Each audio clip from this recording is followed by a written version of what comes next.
Good morning, everyone, and welcome to the May 18th meeting of the Transportation, Planning, and Environment Committees.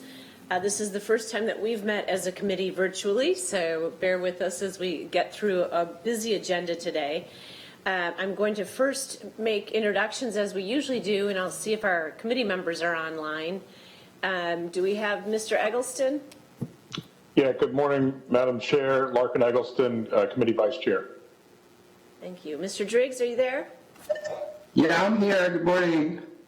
Thank you. How about Mr. Newton? Yes, ma'am. I'm here. Good morning, everyone. Good morning. And Mr. Winston? Happy Monday. Great. Everybody's there. I'll go ahead and have staff introduce themselves, starting over here with Ms. Hazel. Hi, Sarah Hazel, Assistant to the City Manager and Office of Sustainability. Good morning. This is Taiwo Jayoba, Planning Director and Assistant City Manager. Julie Eisel, Mayor Pro Tem and Committee Chair. Hey, Donata Jackson, Office of Constituent Services. Allison Craig, Deputy Planning Director. Ed McKinney, Charlotte, Department of Transportation. Great, thank you. And with that, we're going to jump right into the first. Mayor Pro Tem? Yes. I'm sorry, I just wanted to let you know this is Councilmember Watlington. I'm on the line. Oh, I'm sorry. Thank you, Ms. Watlington. We didn't see you, so I appreciate it. Are there any other council members that have joined us this morning? Okay, thank you. Welcome, Ms. Watlington. The very first item we're going to talk about is clarifying the mission of the city's Transportation Planning and Environmental Committee. And so with that, I'm going to turn it over to Taiwo. But first, we're going to introduce John Lewis, who just walked in as well, our Director of CATS. John? Good morning. Good morning. Thanks for joining us and for being here. So, Taiwo, go ahead. Take it away. Okay, good morning. So I believe we have one slide on that subject. So far, what we have as current charge of the committee is what we have right now on the website, the council's website. But that was because of the time when TAP was referred to as Transportation Planning Committee, what is now TAP with an E, so it's Transportation Planning and Environment. And we are proposing that that charge statement be revised to pretty much summarize three things that are very major to what we're doing at the city and for which TAP is taking the lead. One is the mobility network. So rather than just say transportation network, it includes everything related to mobility, and you're going to be hearing some things about that this morning. It also includes the aspects of our comprehensive plan, which is about livable and connected city. And then to come to the end of it, it definitely talks about how all of this influence the environment. And so it's about advancing the strategic energy action plans recommendations as well, which are not just focused on transportation, but also on technology, on building, and on the urban space, as well as the materials that we use to create a sustainable city. So that's the proposal that we would like TAP to have charge of all of these aspects of our built environment. If the committee wants to make a change to that, that's fine. But we just want to hear from you as to what you think about that. And then if the committee chooses to go forward with this charge, what we have right now as current on the website will be replaced with the proposed charge with whatever changes you all want to make to that. Thank you. Thank you, Taiwo. Do we have any comments from committee members on changing the language of our charge for the committee? You can raise your hand if you're muted. No comments? Okay. Are we taking a vote to? Thank you. Okay, with that, let's go ahead. I can see everybody, so if there's no, oh, now I can't. Okay, there we go.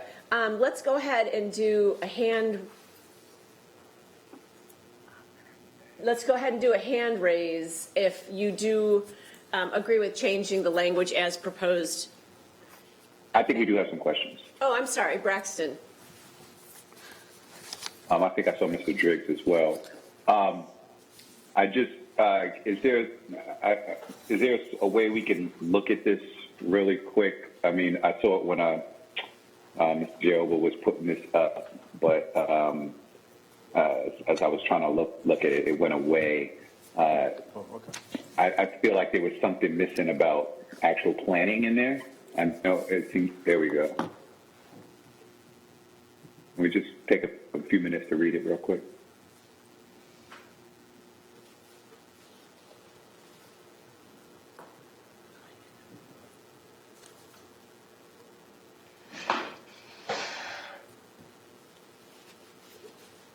Well,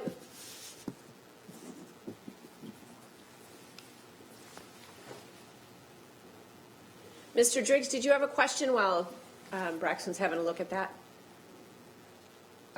It was a comment and a question. The comment is, for one, I like the fact that we're now talking about a mobility network, which is in line with the emphasis that we placed at our retreat and the direction that we're headed in terms of looking at transportation comprehensively, all modes. So I think that's good. I suppose develop strategies to create a livable and connected city addresses our planning function. I'm not sure it does so adequately, and perhaps this is what Mr. Winston was also looking at. And then I would just comment that for people who are very engaged on the environmental questions, I don't know whether we need to change wording here, but we need to provide them with sufficient assurance that not having a separate committee for environmental issues does not in any way diminish the importance that we assign to those issues.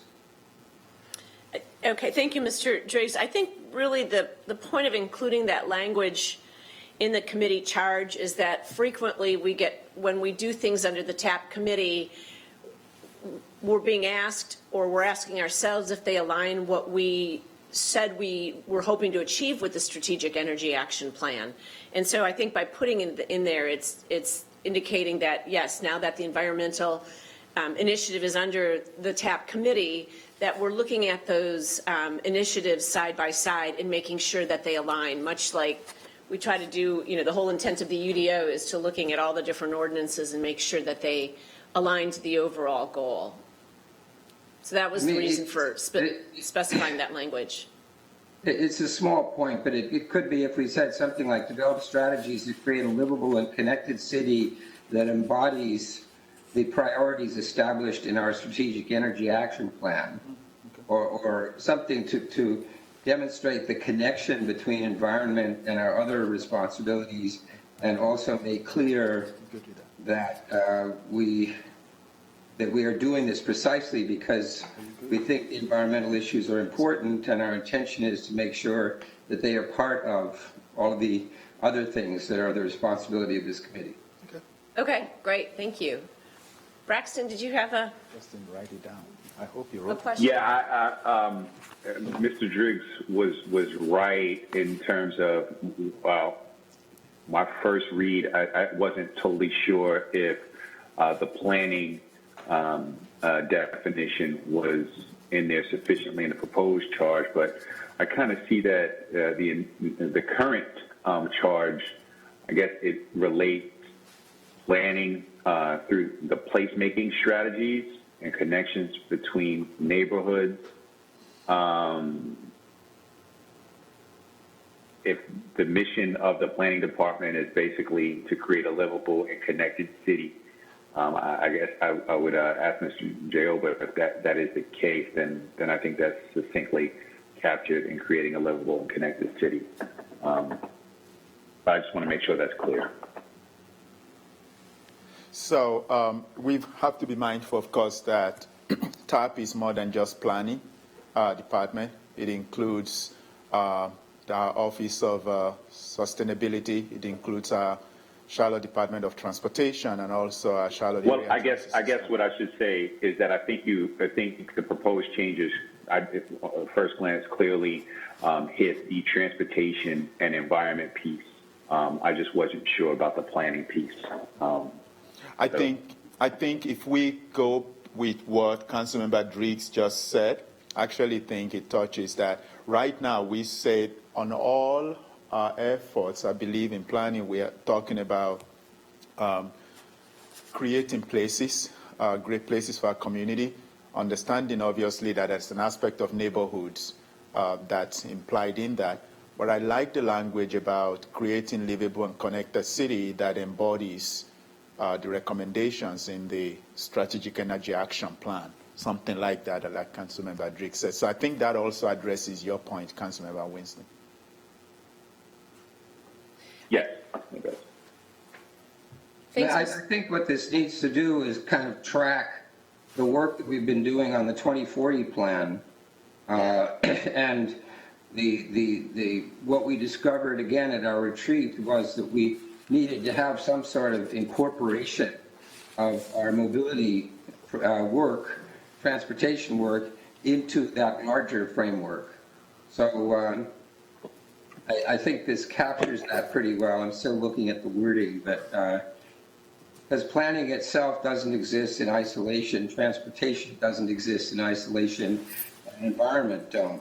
So what this needs to reflect is that this committee represents the integration of those things.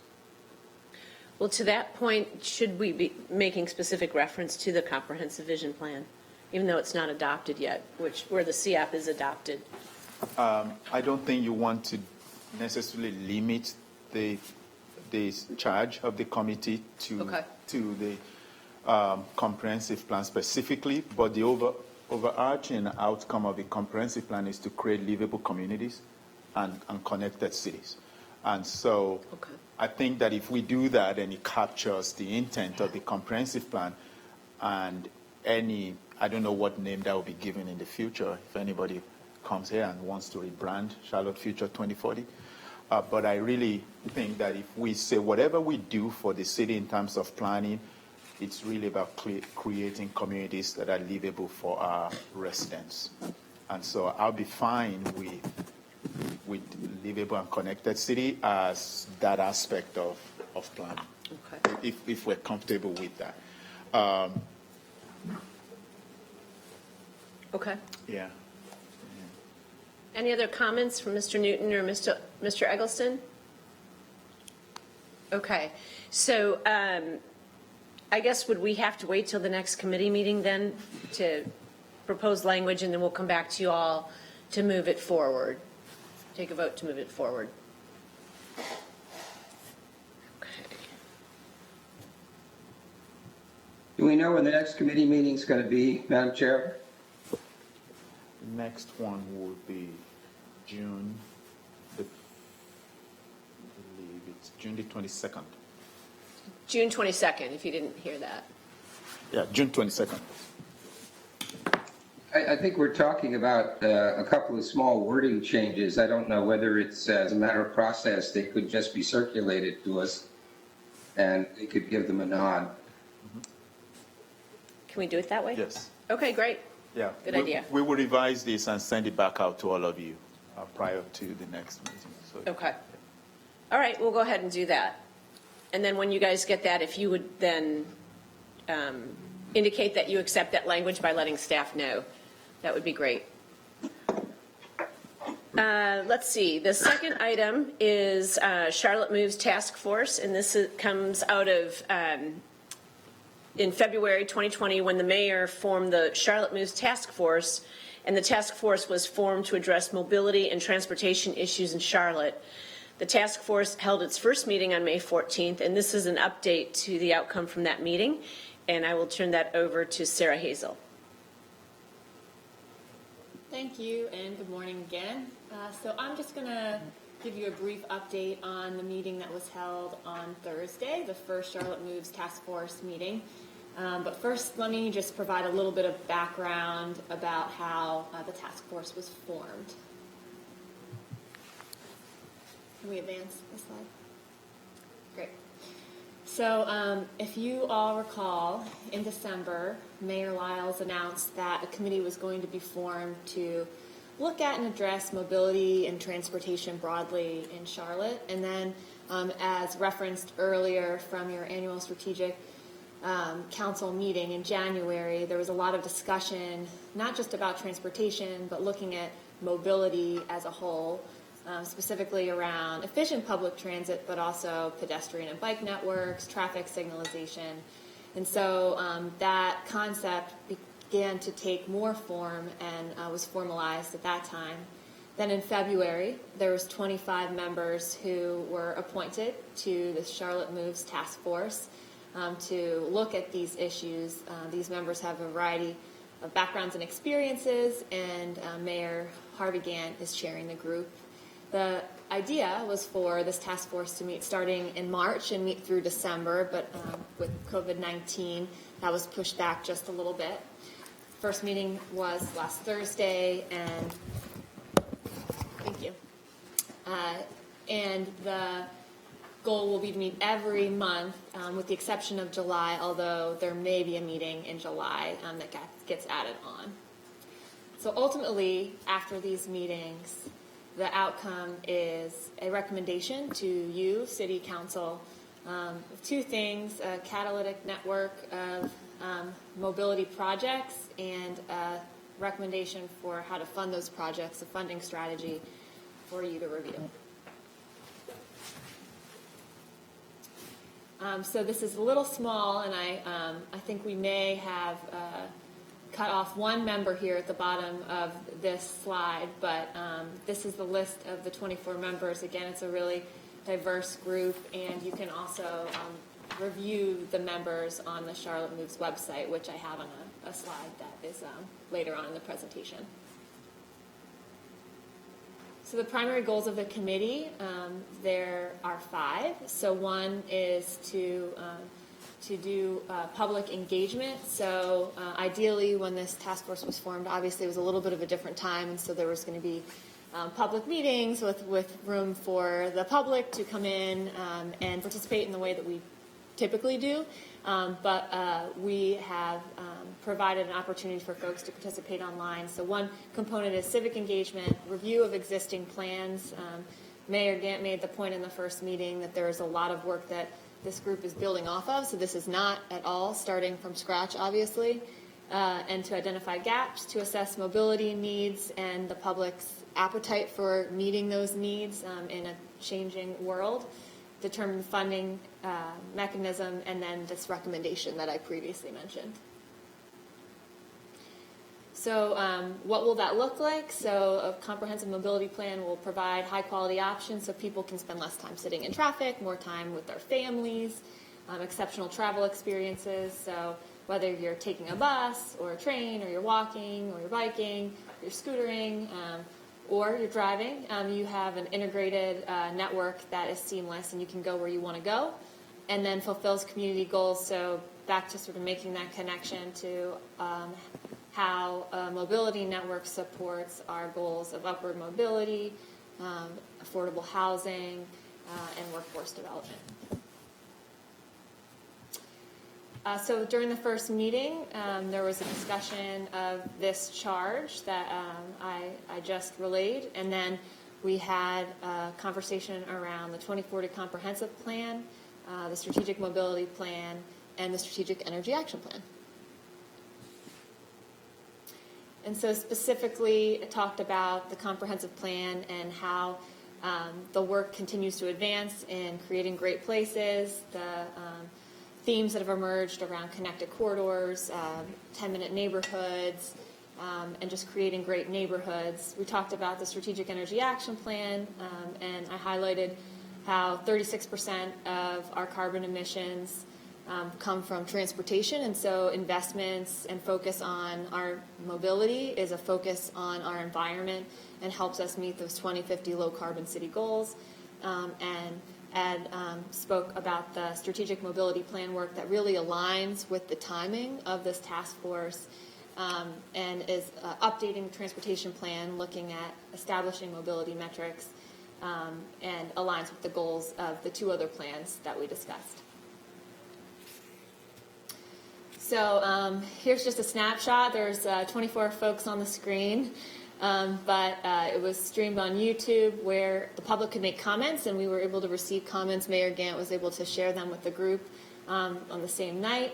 The public can also make comments by sending emails to Charlottenc.gov, so we'll be collecting all of those and keeping them, and not only responding them, but making sure that we keep a list of what folks are interested in and their reactions. And then all the presentations and agendas will be available on the website listed right here. So you can go to that website and see updates. So I talked about the Charlotte Moves Task Force timeline. So it aligns with two of the major plans, specifically Charlotte Future 2040 plan, as it continues on in the planning process towards implementation, and will inform the strategic mobility plan, as you can see here.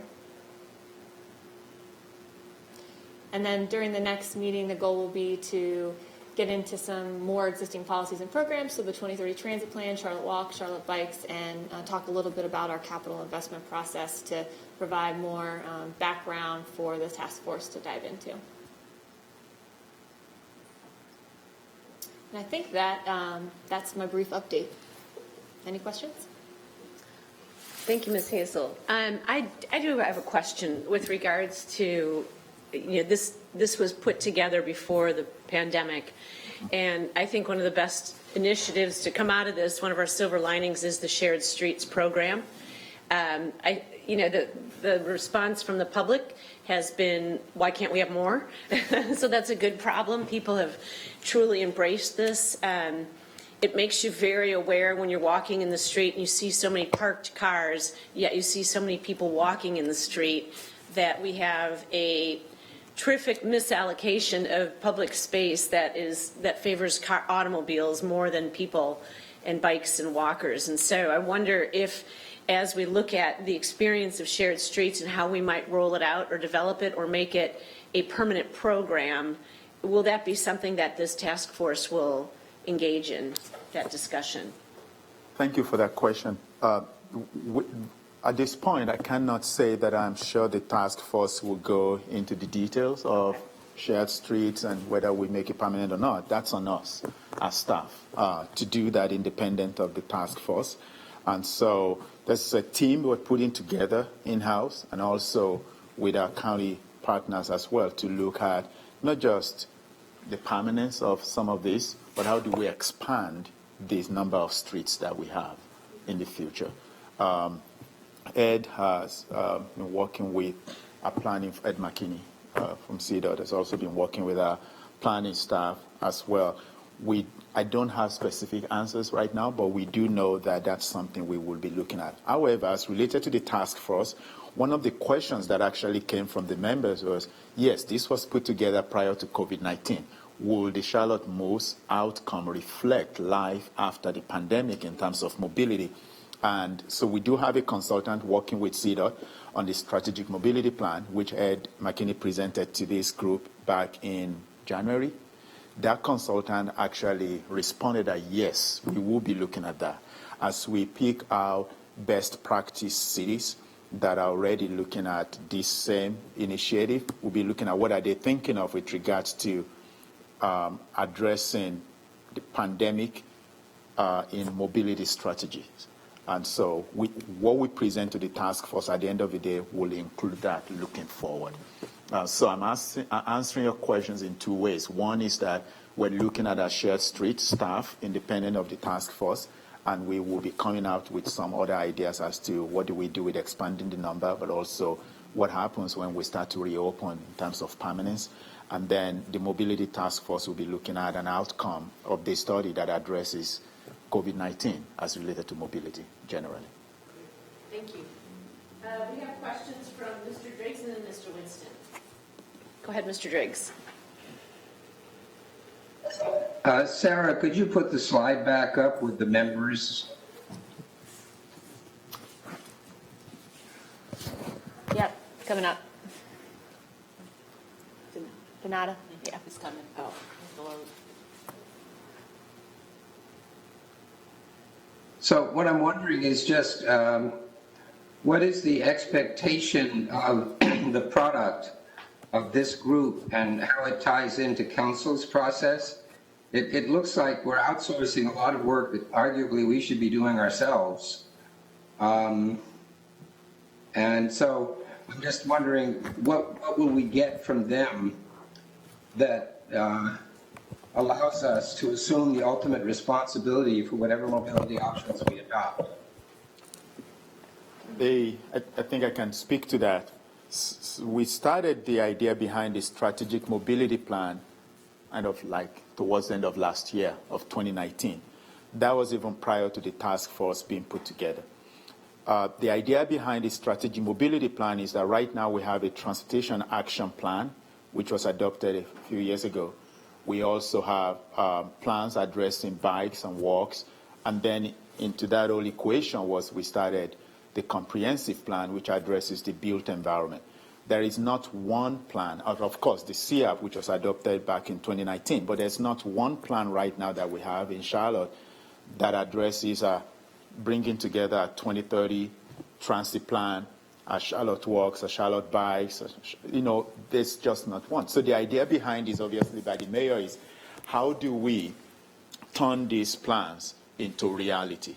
We need to have a mobility plan that addresses what does that look like for us in terms of mobility network going forward. It was while we were talking about the task force addressing mobility, and then we have a strategic mobility plan that CDOT was putting together that we said, why do we need to do this separately? This could actually work together. Even though the timeline is different in terms of when the strategic mobility plan will be done and presented to council. When we shared this with you in January, we said we were planning to have the strategic mobility plan and the comprehensive plan in front of council for adoption in April or May of next year. And so in comes in this task force, their goal was really to say all of these plans, how do we turn them into reality? So what is strategic mobility plan, which CDOT has retained the services of a consultant to do, what that's going to do for us is use the task force or leverage the task force, so to speak, as the civic engagement opportunity to say, all right, we have all of these plans. Let's review them. Let's look at what other communities in the country, what they're doing, whether they be Austin, whether they be, Miami, whichever those cities are, what are they doing with regards to connecting their built environment with their mobility means, and how do they fund this? John has been talking about funding the 2030 transit system plan. We have bikes and walks that we really have not discussed in details. How do we fund this going over the next 10, 20 years? What a great opportunity for us to have a task force that's focused on mobility and then bring that together with the work that CDOT is doing so that in December, we will share with this committee and council, here is a network of, mobility projects in our community and how they integrate. And here is a way to fund them over the next several years. That's the focus of the task force. We just have the opportunity that we actually have a consultant working with CDOT that can also help to shape what that mobility plan looks like at the end of the day, but making sure that input, not just from the task force members, but also from the community, helps to guide what that mobility plan looks like. So you use the word how it serves. It's really that we have a work in process already, and we just don't want that two things to be going out at the same time without any way of connecting the two of them. So the consultant was just about to start when this task force was put together. So how about marrying both of them and letting them guide the process all the way to the end? Because at the end of the day, we were still going to be next in June when this group meets. They'll be hearing from transit, they'll be hearing from bikes, they'll be hearing from walks, they'll be hearing from our capital projects as well as to how were they funded in the past, what are the mechanisms, what are the mechanisms for actually funding this going into the future. So they will also be hearing from other communities with regards to best practices. For example, how did Nashville fail? With all that they had. And so having a consultant on board will help us to avoid the mistakes of other cities, but also to learn from their successes. That's a long way to answer your question, but I hope it helps. And I appreciate it. I'm still left with, Madam Chair, is there any reason that no member of council is part of this? The way I look at it is I see that there's someone from Huntersville on there. I can't see the entire list, but I'm assuming there's other non-Charlotte people on there. Mm-hmm. And I see this as laying the groundwork for an advocacy effort to make this more than about Charlotte. Because if we're going to really move our mobility plans forward, we've got to be talking to our neighbors and get them on board. Because if this requires funding and a request from the state level, then, you know, these folks, some of these folks, and I don't know that that was the intention, but they've got to be part of that conversation, which is more of a citizen conversation to get buy-in. I would have loved to have been on the task force, but like the rest of us, we're told we can watch it. So I do think that at some level there has to be a citizen ask for this to happen that involves not just Charlotte, but the region. If I could add to that also, I do remember that all of you, at least most of you, I would say, actually nominated all the members. So we had nominations from not just Mayor Lyles, but also from a number of our council members that make up this. But like Mayor Pro Tem said, we also have Janet Labar, for example, of the Alliance is on here, and so is Geraldine Gardner of Charlottenc.gov. We've also got representatives from all the districts are represented. We've also got representations from the ETJ as well. So I just, I don't want this to look like it is an outsource of responsibilities that are actually ours. And when we put together the Economic Recovery Task Force, it consisted of members of council working in conjunction with chosen members of the community in the respective areas. And it was a way of leveraging the effort of council. This removes some of the responsibility of council completely from us. And a lot of stuff is going to get discussed, and a lot of solutions are going to be considered, and options and financial ramifications. And we won't be a party to a process that leads to recommendations. We won't have the benefit. I mean, I guess, yes, we can watch, but I would certainly prefer it if a couple of us at least were actually members of this and could be representing the interests of City Council, given that ultimately what this task force comes up with is going to have pretty major implications for us in terms of big decisions we have to make. I think it's a little odd that all this work is being done and we're not part of it. That's an opinion. But, yeah, no, point well taken. I mean, the other thing is just structurally, this was set up at the same time that the mayor set up the governance committee, which will get started again, I think, this week, and that does not have any council members on it either. And so I think the intention was to take the policy part of it out of there for right now and let there at least have a citizen, private sector effort make recommendations to the committee. So, but, you know, your point is valid. I think for now, at least, we all, if we feel that way, we should watch the meetings. Go back and you can go back and watch that meeting on YouTube and give Mayor Gant comments. Right, but we can't actually participate. And I guess then maybe we just need to be more aware. I didn't know this meeting took place. And by the way, the governance one is organized like that because any member of council would be conflicted to be on that one. Yeah, yeah. That's designed in such a way that decisions about us can be made without a conflict for, for members of council. Yeah. So I'll look at these meetings and watch it a bit, but if it feels to me like they're having a lot of conversations we should be having, then I really need to think that we kind of have to go back and look again at how this is organized, because the subject matter these guys are talking about is huge. Yeah. And the amounts of money that are related to what they're going to be talking about will strain the capital capacity of the city and require some difficult decisions. And I don't want to think that people who are not elected by the community are the ones making this call. So what we will continue to do is, for last one, we believe the mayor announced at the council meeting before the first meeting, but we will continue to make sure that we notify you of upcoming meetings and the subject of those meetings as well, like we did the last time. But maybe one thing we can do also is to, aside from that, we can also develop some one-pager summary after each meeting and make sure that we send that out to all of you as well, so you are aware of the conversations. First of all, we'll definitely keep you on notice. We will announce it council meeting prior to, but we will also make sure that we develop some summary sheets for you all as soon as the meeting is over. Okay. We'll definitely do that. Okay, thank you. Thanks, Mr. Driggs. Next, we have Mr. Winston and then Mr. Eggleston.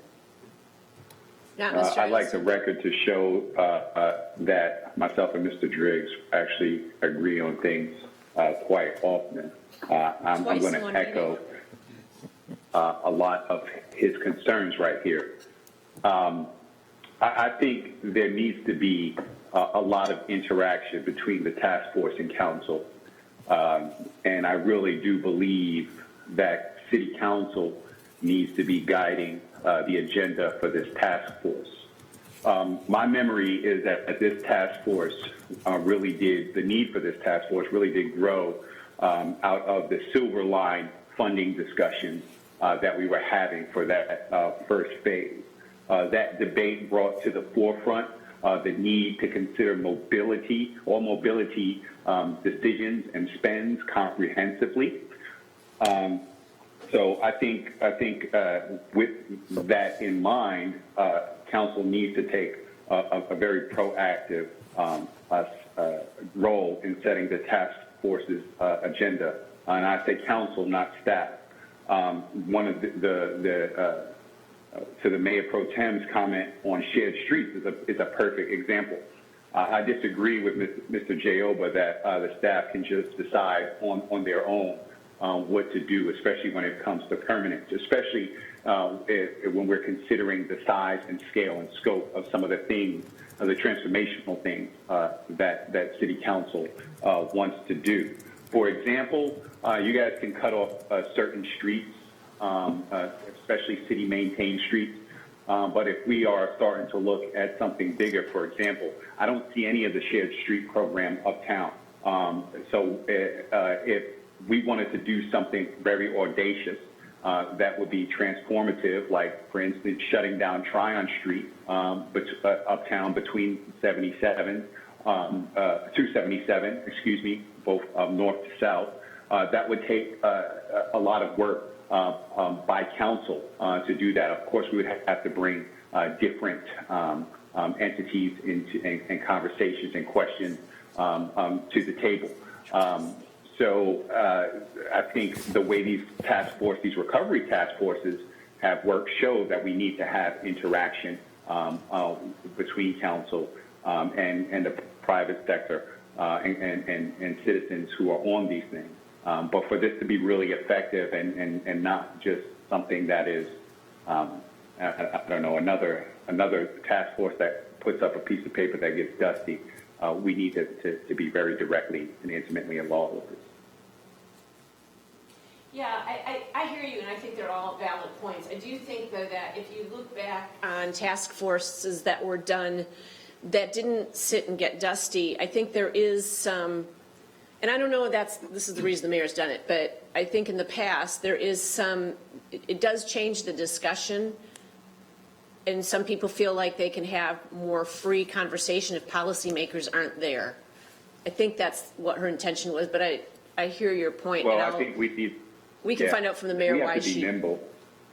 Yeah, we have to be nimble. We're making decisions all the time, and there are important things that we need to get touch points on. And when that comes down to it, we have other committees, like, for instance, the Bicycle Advisory Committee, that are making policy recommendations that are already in place and have it set up. But here we're talking about really comprehensive, long-term strategies, as Mr. Driggs talked about, amazing amounts of money, disproportionate to what these other council-appointed committees are doing. So we need to be level set. We need to make sure that they are working at the pace that we expect and just dealing with really relevant conversations.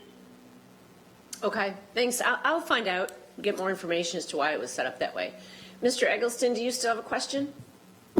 No, Taiwo covered the point that I was going to make. Thank you. Okay. Okay, anyone else? Mr. Newton, did you have anything?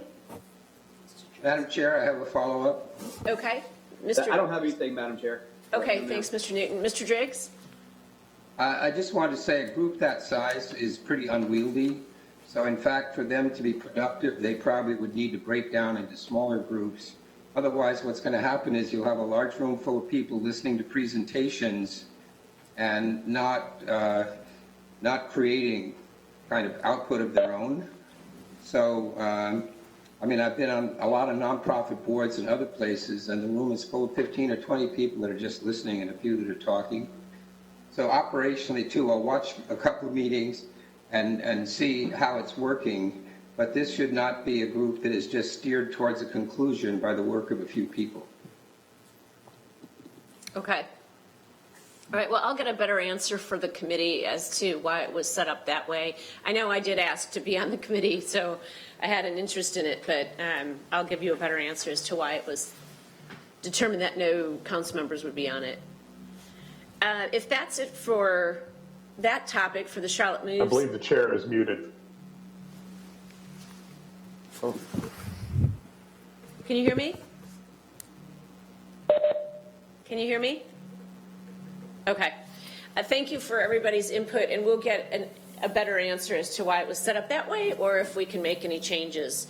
But in the meantime, I do encourage you all to watch it and go back and watch it and submit comments on the meeting and what, you know, to either Mayor Gant or to Mayor Lyles or to Mr. Jaioba.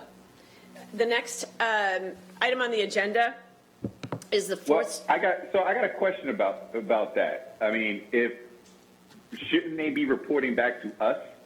Like, shouldn't like after they have their task force meetings, shouldn't they be coming back to us? Why should it be on us to go back? That was the plan. And that we will come to Yeah, we Every meeting, yeah. I can respond to that. So we are going to compile the comments, and we can make sure that, like Taiwo suggested, there's not only a one-pager of what happened and what the committee talked about, but also any public comments that came. So we report that back to this group.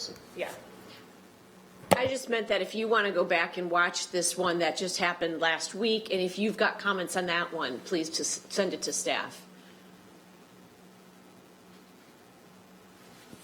If that's all the questions on this one, we're going to go ahead to the next item, the 4th Street bus pilot results, which I'm sorry, I have one more thing. I think just housekeeping. I need to make sure that those task force are not meeting when other city council task force are meeting, because I'm pretty sure last Thursday this was happening during or around the housing recovery task force. No, it was not. It was not? It was in the evening. 6 p.m. It's Oh, the evening? always All at right. 6 p.m. To 8 p.m. Okay. Okay. Are you good, Mr. Winston? Okay. The next item is the 4th Street bus pilot results. Back in December 2019, which seems like an era ago, CATS and CDOT launched a really exciting project for the time of a dedicated bike lane on East 4th Street to create a single combined bus-bike lane between South McDowell and the Charlotte Transportation Center. And so I don't think, John, I don't know how long that pilot was supposed to last. 3 months. Okay, so hopefully we got some good data that was not skewed. But with that, I'm going to turn it over to our Charlotte Area Transit CEO, John Lewis, to tell us about the findings from that. Great. Thank you, Madam Chair, and it's a pleasure to be before the Transportation Planning and Environment Committee to discuss what has been an exciting collaboration between CATS and CDOT on our bus bike lane project.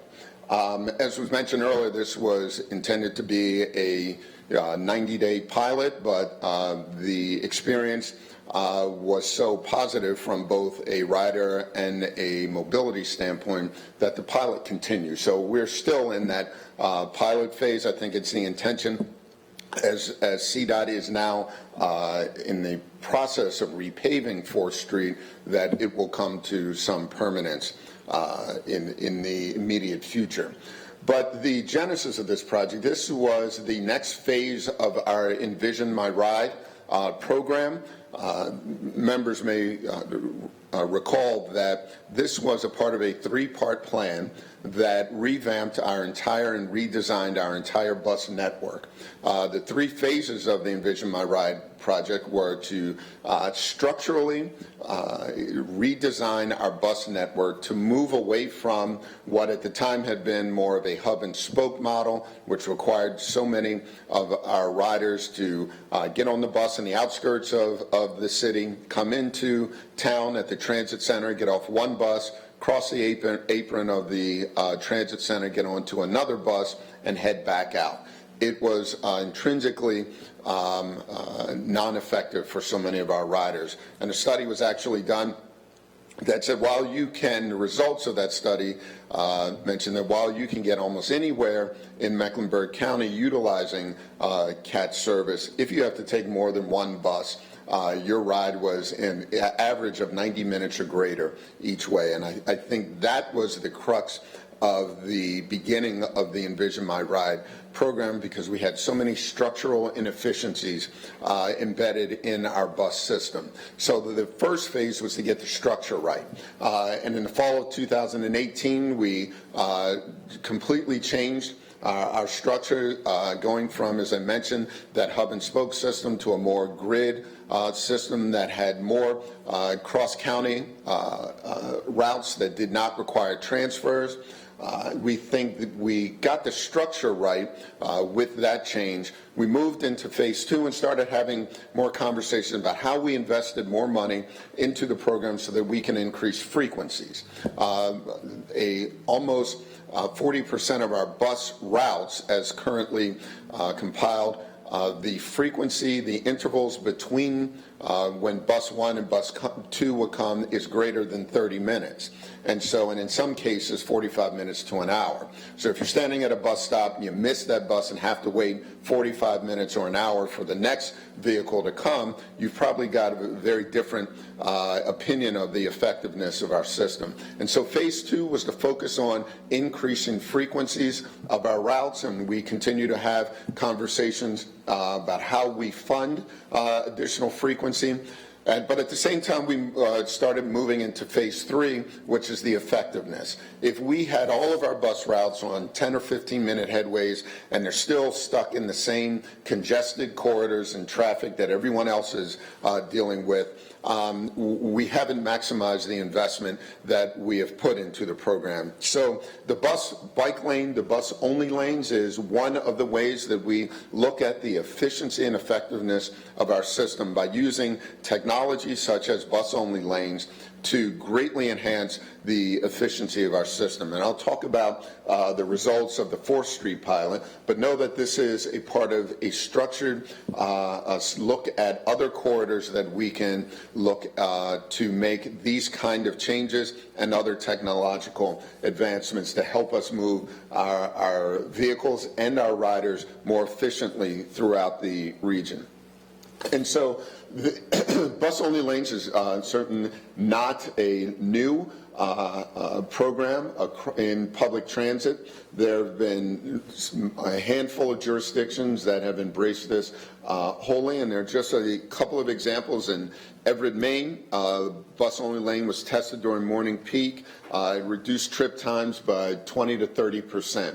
And in Cambridge, the same kind of system was introduced, and bus riders saved almost 5 minutes on an average trip. Now, while 5 minutes doesn't seem like a huge amount of time savings, when you compare that to connecting to a train trip or another bus trip, that 5 minutes can make a huge difference in your overall trip time and whether or not you make that connection or not. Next slide, please. And so partnering with CDOT, we had a group of both CDOT engineers and CATS planners who got together to establish the metrics and how we would evaluate the pilot selection process. Not just looking at it from a CATS standpoint of ridership and frequency, but also to ensure that the pilot and any corridors that we chose did not adversely impact the traveling public utilizing our streets and their cars. Next slide. And so looking at that approach, we wanted to have a comprehensive look at that, again, both from a transit standpoint, but also from a CDOT standpoint, and one that was also very clearly could be analyzed by data and led the choosing of the corridors that we move forward with. And so we looked at the daily traffic volumes, the peak hour traffic volumes, the ridership on each, and projected out the impact of taking away a lane through a corridor or a portion of a corridor would have on the rest of the traveling public. And so this was, again, data-driven in that, and the choices that we came out were driven by the data that we compiled in our analysis. Next slide. John, will you be sharing those slides with us? Because absolutely, we can share that with the committee. Read the data. Sure. And so out of that first filter, two corridors came to light: Central Avenue and 4th Street. Central Avenue, I think, when you're looking at moving large numbers of people down a very highly utilized corridor, you would think that Central Avenue would have been the #1 choice. It met all of our criteria and from an analytical standpoint, but we still had that challenge of how would we handle that bottleneck just at Plaza Midwood of the freight rail lines. And so that was a significant obstacle for us and will remain as we continue to look at that corridor. And so rather than using Central as the first pilot, we moved to 4th Street. And so 4th Street was chosen for this pilot. Next slide. When you look at 4th Street, the pilot began connecting between McDowell and the Transit Center. 4th Street has a very high volume of bus frequency, over 390 trips per day. We looked at the proximity to major destinations in uptown, the capacity of the roadway, and also the impact of traffic volumes in that. We also wanted to balance the purpose, the benefits of this, to ensure that we were mitigating traffic congestion. We did not want to institute a pilot that made traffic congestion significantly worse along that corridor, and also wanted to look at the opportunity to separate bus, bike, and personal vehicular traffic. So the next slide. So this is actually what the cross-section of that corridor looks like. You have the far right lane on 4th Street that is identified as bus and bike only lanes. We also allowed school buses and emergency vehicles to take advantage of that corridor in any time they needed the use of that lane. Next slide. And so during that time period, we saw that the impact of that project, buses travel over 30% faster along that corridor. Our on-time performance at the Transit Center greatly improved, and I want to highlight that because, again, a few minutes change in travel time can make a difference between whether or not you make that second bus connection or miss that train connection at the Transit Center. And so the overall impact is not just about how fast the vehicles and our passengers can move along that corridor, but it also impacts their ability to make connectivity to other modes. And so when after the pilot period, the proposed pilot, 90-day pilot period, we surveyed our riders, and 15% of bus riders said they would increase transit usage if more bus lanes were implemented. Cyclists that were also sharing the lane felt that they had an sense improvement of safety and comfort. And also, many of our bus operators, over 3/4 of our bus operators, saw the benefits of that and suggested that we make those permanent. Next slide. And so when we analyze the impact so I outlaid the transit benefits in the last slide, but wanted to make sure that as we are increasing the benefit from a transit perspective, that we weren't significantly impacting vehicle congestion along the corridor. And so this measure was a CDOT measure that looked at the average percentage of travel time along that corridor for single occupant vehicles and other vehicles using the corridor. And you saw that there was a small spike of increased travel time during the morning peak between 8 and 9%, even though that graph that spike looks pretty big, but it's about 1%. In that measure. And for the rest of the day, it remained pretty flat. And so taking away that lane had a pretty significantly measurable impact in improved transit times, improved connectivity, but had very little impact on vehicular traffic during the day along that corridor. So the next phrase is just we've thrown out some graphs and some analytics on that, but just wanted to give you a quick snapshot of what that actually looked like during a normal day. And so this video will show some of the travel experience along the corridor. Can we get the video, or is the video?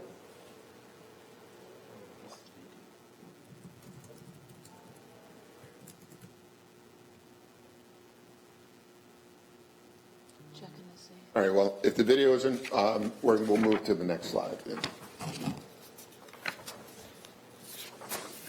And so we also incorporated additional improvements along the 4th Street corridor. The limits of the bus-only lane was from McDowell to the Transit Center, but we also wanted to take an opportunity to look at bus activity through Uptown and realize there were several opportunities for us to utilize new technology, these floating bus stops, that enabled us to continue the bike lane through the corridor and allowed the bus not to stop when it stopped to pick up and impede the bike lane through the corridor. And so we have these floating bus stops, which brings the bus stop out into the lane, as you can see here, allows the bike traffic to continue and allows our bus passengers to safely enter and exit the vehicle without impeding bicycle traffic.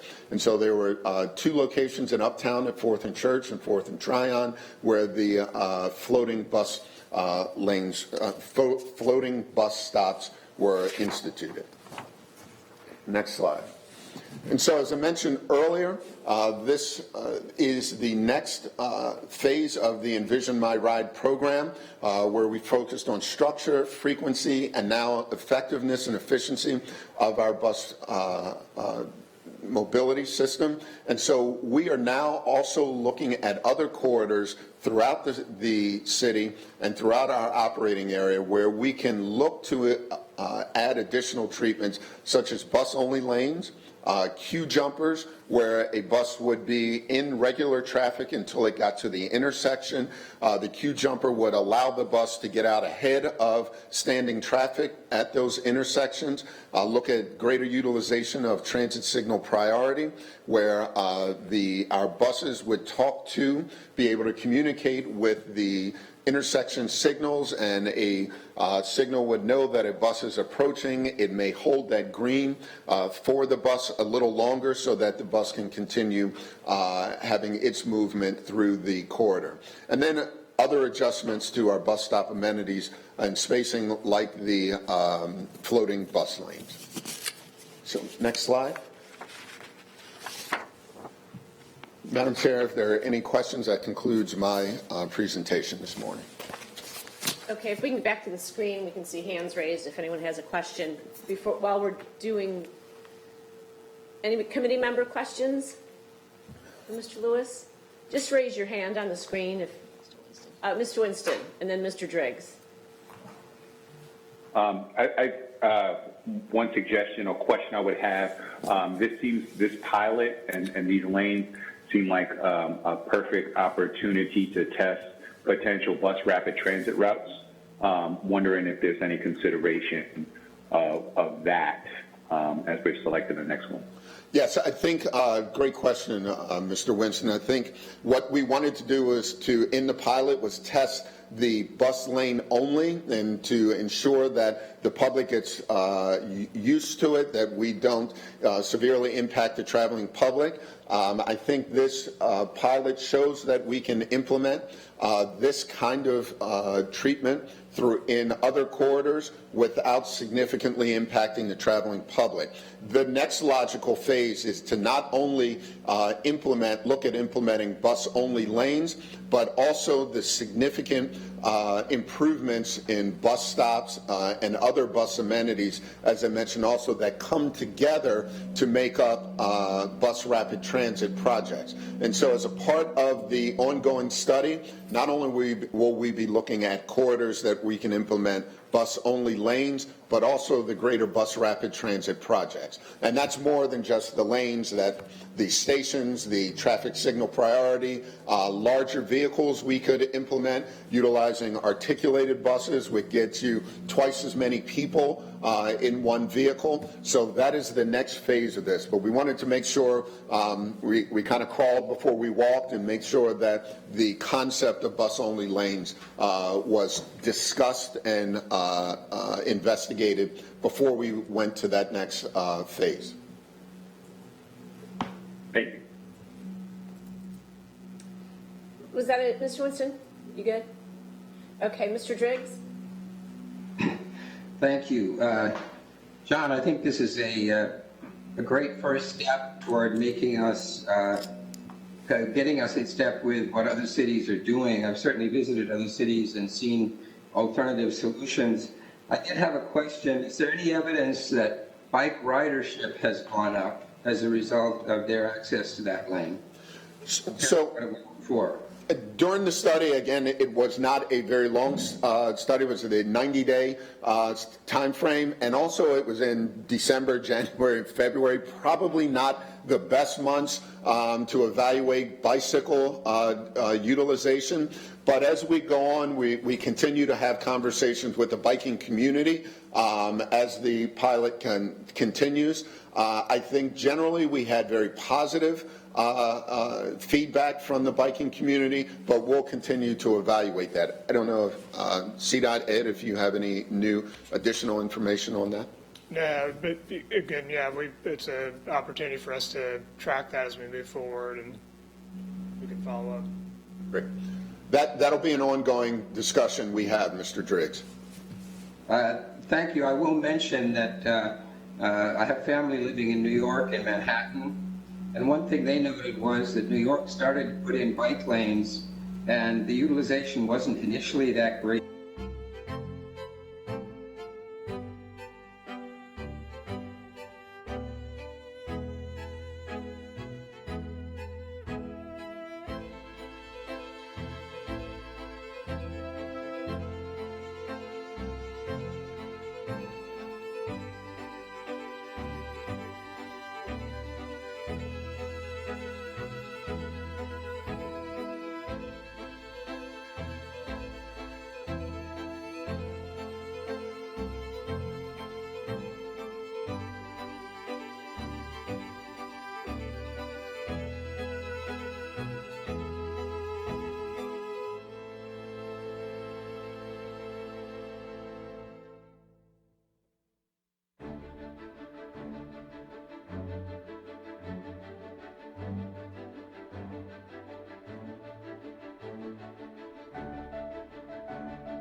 Okay. Welcome back, everybody. I think we're back online now. And we were, John was finishing up, Mr. Lewis was finishing up his presentation on the 4th Street pilot program before we got bumped offline. So we were in the middle of questions. I think, Mr. Driggs, were you finished with your question? Not quite. Okay, do you want to pick up where you left off?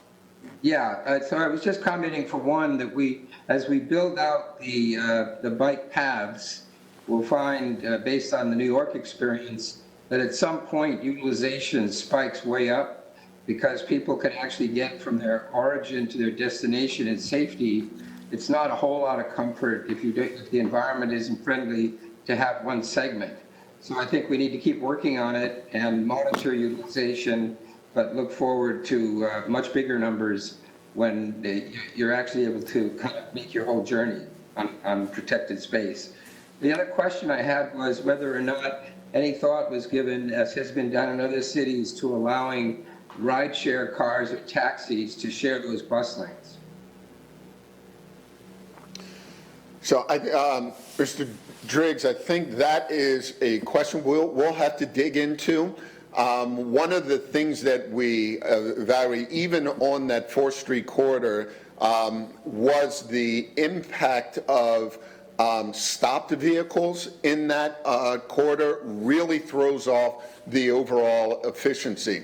And so to the extent whether or not we wanted to use it for just throughput, I think that is something that we could take a look at, but we really want to make sure that to the extent that people utilize that they are not stopping in that corridor, because anytime that their vehicle stopped, a bus comes up behind it, it throws off the schedule, and the queuing aspects of that really impact. And the ripple effect of seeing one vehicle stopped, then that gives people, other vehicles, the inference that they can also stop on that. And so we really try to strongly enforce there's no stopping in those vehicles other than in those lanes, other than the buses at designated bus stops. But in terms of throughput, that's not a question I think that we have analyzed to this point. I think that's something that we can probably look at into the future. Right, it's just expensive real estate, and so I want to make sure we're doing everything to maximize the utilization of it, especially if the buses can't run more frequently than every 15 or maybe even 30 minutes. That's a lot of time for that lane to be unused or to be lightly used by bikes. But anyway, I like what you're doing. Thank you very much, Mr. Lewis. Thank you, sir. Thank you. I think I had Mr. Eggleston. Do you still have a question? I won't repeat everything Mr. Driggs said, but I was going to make a similar point to his, which is, I certainly don't want to judge the success of bike infrastructure in a piecemeal approach, because without that connectivity to a larger network, it's not going to be as appealing. So much like a little piece of sidewalk isn't going to generate a lot of new walkers, but when it's connected to a system of sidewalk, and people feel protected and feel like they can get where they're going, it'll be more utilized. And certainly right now, if you were a cyclist looking to get into Uptown, you'd far prefer to utilize the 6th Street cycle track. It's a protected lane. We don't have the number of enforcement issues we likely have as of right now with the 4th Street bus bike lane. So I think looking at it in a longer range viewpoint, as Mr. Driggs pointed out, as we connect it to other infrastructure, will be critical.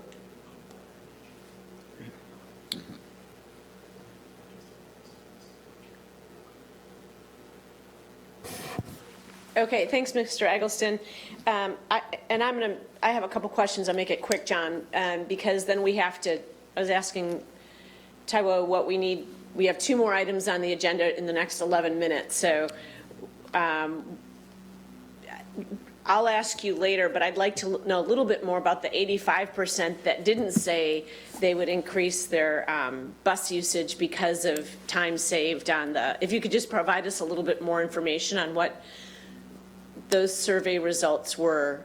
Sure. Would love to see more. And I realize it's not a huge section, but I would love to see why more people didn't say they would ride the bus if they could zoom along in a bus rapid transit lane. Sure. I think quickly some of the people we said they liked it, but there wasn't more. A lot of them are Monday through Friday commuters, and so their answer was, I'm already riding 5 days a week, both to and from work. There isn't a lot of room for me to utilize it more. Okay. But we'll dig into some more of the survey results. And then the other question I had is because of the traffic conditions in the pandemic right now, is there any way to accelerate some of these other roads that we might want to try some of the different strategies on, because we don't have a lot of traffic right now? I know when the 4th Street one got started, we had a tremendous amount of people complaining because they weren't used to it, but also we had construction going on in Uptown and whatnot. And so do we have the opportunity, because of lower traffic volumes right now, to try accelerate some of these pilots?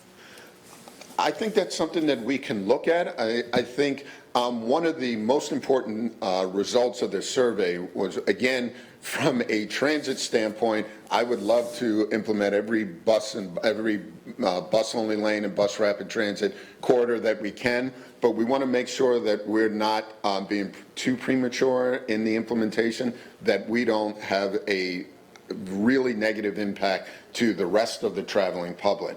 I think we have to balance CDOT's needs in terms of moving vehicular traffic along with ours, and so I think we have a very good method of analyzing the corridors. We want to make sure that we don't destroy intersection activities in other corridors as a result of implementing a bus-only lane in a particular corridor. So I think we continue the evaluation. We learned a lot of good lessons and information from this one, but we have to continue with that balanced approach in that. Okay. Thank you. Thanks, Mr. Lewis. The next item on the agenda is going to be a presentation overview from Ed McKinney in the transport regarding growth and infrastructure.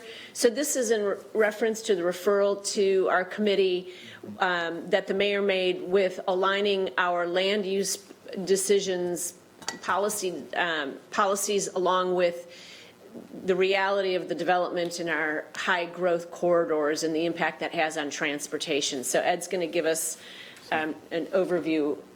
I'm sorry, Taiwo is going to So Mayor Pro Tem, unless Ed feels that he's able to do that in 5 or 10 minutes, I have a recommendation for the committee, and that is because this is really important to spend time on it. If it's not, I mean, it can give an overview quickly, but I would also like Allison to talk about the 3 policies, and there's no way we can do both.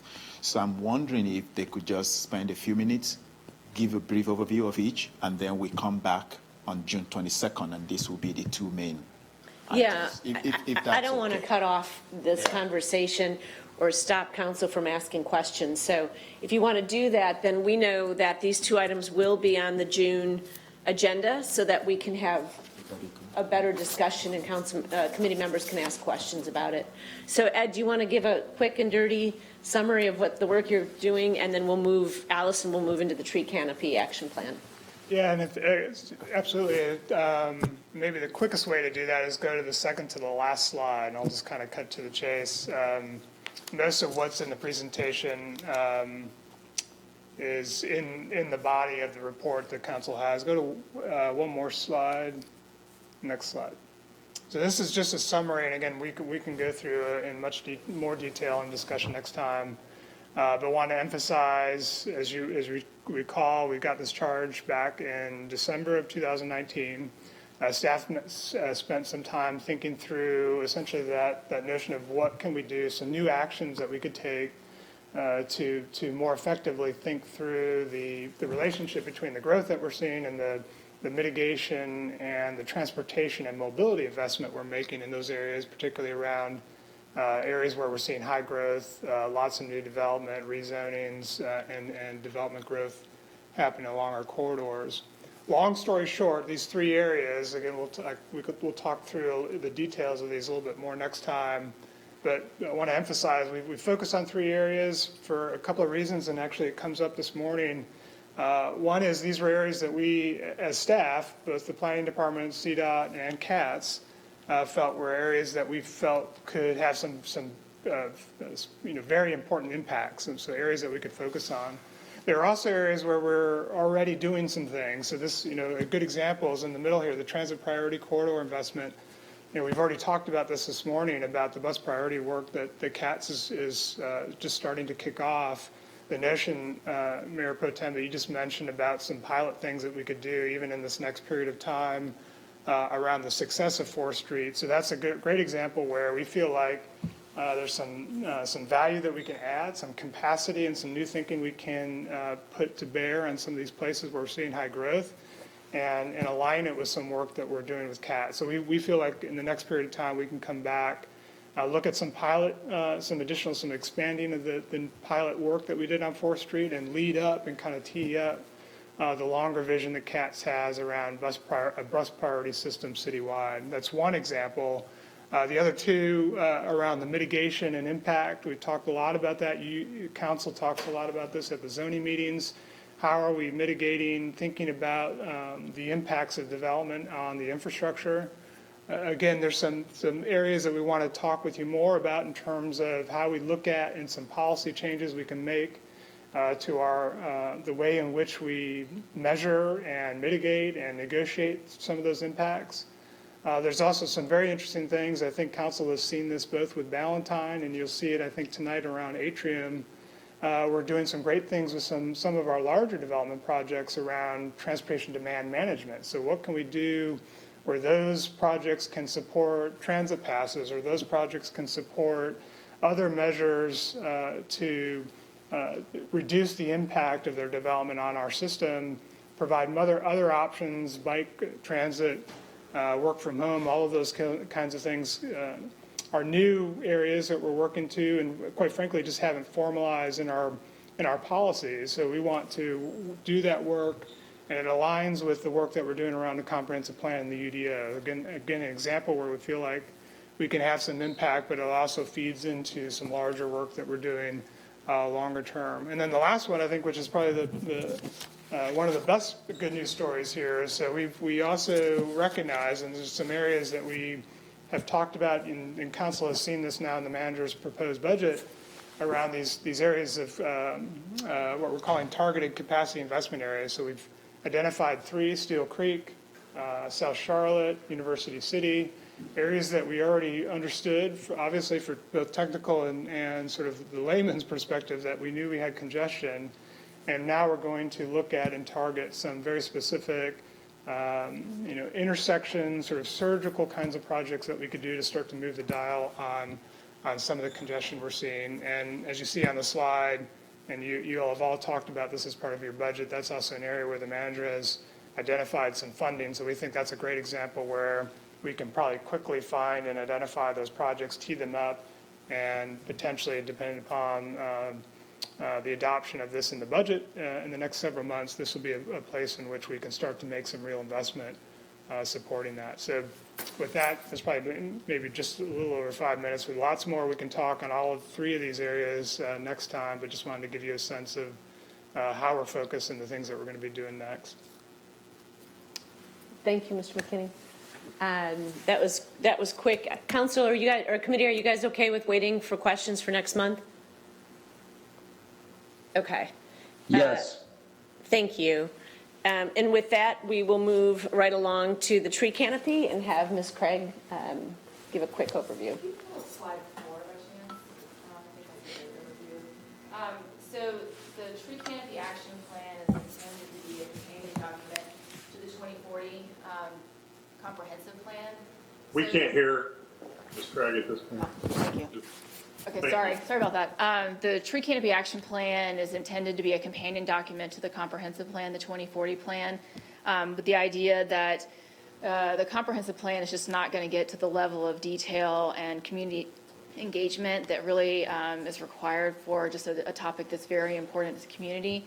And so the idea is that this study will be rooted in the visions and values of the comprehensive plan And over a period of time where we engage the public and assemble a stakeholder team, we'll come out with policies that will feed into the comprehensive plan, as well as regulatory concepts that will go into the UDO. This is really an important part of implementing the urban forestry master plan. It's one step of doing that. And so really wanting to make sure that we're having some very good conversations with the community about what they see for Charlotte's trees and our canopy going forward for the future. Just wanted to mention really quickly an important team member to this effort. So many of you know Tim Porter as the city arborist. As of last Monday, he has joined the planning department as the chief urban forester, where he will be overseeing this. This will be the project manager for overseeing the tree canopy policies, but he'll also oversee the group of individuals that implement the tree ordinance. And so I think those regulations are an important way in which we regulate and implement our canopy policies for the city. And so having him oversee both of those, I think, will really make an important connection. So I'm happy to have Tim on board planning. That's great. That's exciting to have Tim on board in terms of helping to plan policy. Has anyone replaced him as the tree arborist? I'm not sure. I know Tim is on the call virtually. He may be able to answer that. I think they were having someone interim, but due to the hiring freeze, we can't directly hire for that, but I think there's an interim individual. Welcome, Tim. Thank you. Good morning. Well, good afternoon now, everyone. To my knowledge, there has been no replacement in landscape management yet. But there will be a city arborist at some point in the near future once the hiring freeze is lifted.